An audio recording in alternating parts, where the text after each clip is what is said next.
Here we go today. We had a special visitor into the Port of Brunswick, and this has been going on for about a week now. It's the U.S.S Savannah. This is the newest l.c.s ship, which is littoral combat ship, which wasn't sure exactly what that meant, so we did a little investigation. That refers to the area where this ship will be operating, and it means close to shore.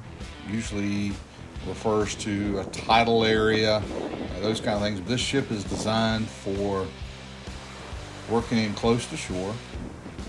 It is the newest Independence class ship. The ship was built in Mobile, Alabama, and it spent a little time up in Norfolk. We're assuming once they're built, they go up to Norfolk to the Navy Yard to be fitted with whatever Navy type equipment needs to go on them.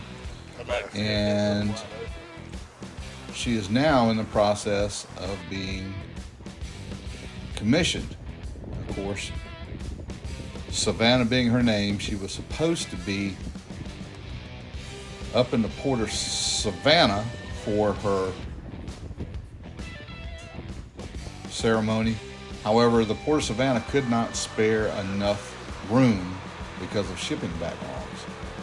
So into the Port of Brunswick she comes, tied up at the Mayor's Point terminal. They had a crew there that immediately surrounded the boat with boom, absorbent boom around. I assume this is kind of a standard procedure for Navy ships as they enter the port.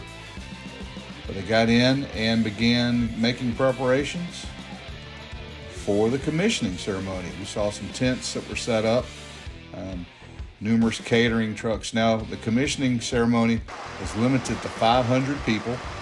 They could only, and it's a COVID concern because once this ship leaves the Port of Brunswick, it's got to make it over to down to the Panama Canal and then over to its base, which is going to be in San Diego. So they're under a tight schedule, and we're assuming once she gets to San Diego, it's not going to be long before she makes it into service. But the Department of Natural Resources was there making security calls on boats that were traveling the East River, keeping other vessels away from the ship. And what's really crazy about this thing is this ship is a tri-hull. There's 3 hulls in it, and she has a couple of big diesel engines in it, as well as a couple of General Electric gas turbines. I understand the top speed of this thing is over 44 knots or 51 miles an hour. That's what they say. Probably gets a little more out of it, but it is a very futuristic looking vessel.